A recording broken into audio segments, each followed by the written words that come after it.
हर हर महादेव दोस्तों। आज की वीडियो में हम सुनेंगे गणगौर व्रत कथा को। तो चलिए कथा का श्रवण करते हैं।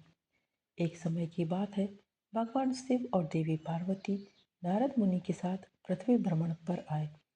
उस दिन संयोग से चैत्र मास की शुक्ल पक्षीय तृतीया तिथि थी। इसी तिथि को गौरी तृतीया के नाम से भी जाना जाता है।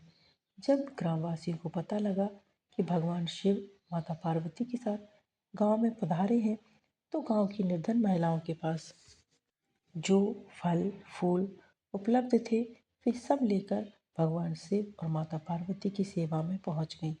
देवी पार्वती और भगवान शंकर उन निर्धन महिलाओं की सेवा और भक्ति भाव से बहुत खुश हुए।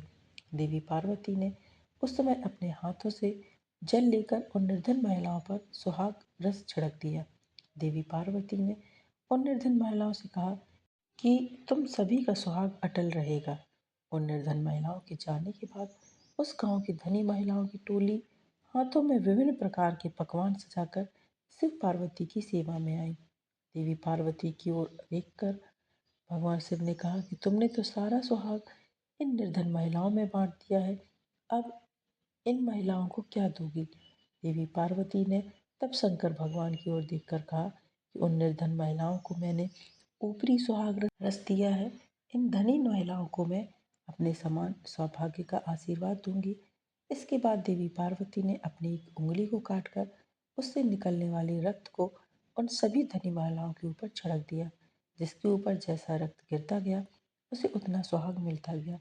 इस तरह देवी पार्वती ने चैत्र मास की शुक्ल तृतीया तिथि को निर्धन और धनी महिलाओं को सुहाग बांटा था। इसके बाद देवी पार्वती भगवान शिव से आज्ञा लेकर नदी पर स्नान करने गईं। स्नान के बाद देवी पार्वती ने बालू के ढेर से एक शिवलिंग तैयार किया और उनकी पूजा की। पूजा के बाद देवी पार्वती ने शिवलिंग की प्रदक्षिणा की। इसी समय उस शिवलिंग से शिवजी प्रकट हुए और देवी पार्वती जी से कहने लगे कि आज के दिन यानी चैत्र मास की शुक्ल तृतीया तिथि के दिन जो भी सुहागिन महिलाएं शिव और गौरी की पूजा करेंगी, उसे अटल सुहाग प्राप्त होगा। इधर शिव जी की पूजा करते हुए देवी पार्वती जी को काफी समय हो गया, तो वह लौटकर वहां आई जहां पर शिव जी विराजमान थे। देवी पार्वती से भगवान भोलेनाथ ने पूछा कि तुम्हें पूजा में काफी समय लग गया है।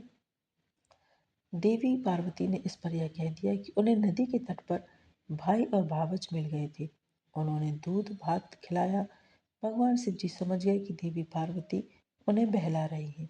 इस पर शिव जी ने भी कहा कि वह देवी पार्वती के भाई भावच से मिलेंगे और दूध भात खाएंगे। शिव जी देवी पार्वती और नारद जी के साथ नदी तट की ओर चल पड़े। देवी पार्वती मन ही मन भगवान भोलेनाथ से प्रार्थना करने लगे कि हे शिव शंकर, मेरी बात की लाज रखना। जब भगवान शिव नदी तट पर पहुंचे तो वहां उन्हें एक महल दिखा। उसमें देवी पार्वती के भाई और भावस थे। कुछ समय तक शिव और पार्वती जी उस भवन में रहे। फिर देवी पार्वती ने भगवान शिव से कैलाश चलने की जिद की, लेकिन शिव जी जाना नहीं चाह रहे थे, तो देवी पार्वती अकेले ही वहां से विदा हो गई। इस पर भगवान शिव को भी देवी पार्वती के साथ जाना पड़ा। अचानक से भगवान शिव ने कहा कि उनकी तो माला वहीं भवन में रह गई है। नारद जी को शिव जी ने माला लेने के लिए भेजा। नारद जी जब नदी तट पर पहुंचे तो वहां न भवन था, न देवी पार्वती के भाई भावस थे। उन्हें एक पेड़ पर भगवान शिव की माला लटकी हुई मिली। नारद जी माला लेकर शिव जी के पास गए और माला देकर बोले, प्रभु यह कैसी माया है? जब मैं माला लेने गया तो वहां पर भवन नहीं था, बस जंगल ही जंगल था। एक पेड़ पर माला लटक रही थी। इस पर शिव पार्वती मुस्कुराए और बोले कि यह सब तो देवी पार्वती की माया थी। इस पर देवी पार्वती ने कहा, यह मेरी नहीं, भोलेनाथ की माया थी। नारद जी ने कहा, आप दोनों की माया आप दोनों ही जाने। आप दोनों की जो भक्ति भाव से पूजा करेगा, उनका प्रेम भी सदा आप दोनों की जैसे ही बना रहेगा। तो ये गणगौर व्रत कथा थी। यदि आपको आज की कथा, आज का वीडियो पसंद आया है दोस्तों, तो वीडियो को लाइक कीजिए, शेयर कीजिए अपने दोस्तों के साथ, अपने परिवारजनों के साथ, उन तक भी वीडियो पहुँचे और वो भी गणगौर व्रत कथा का श्रवण कर सकें।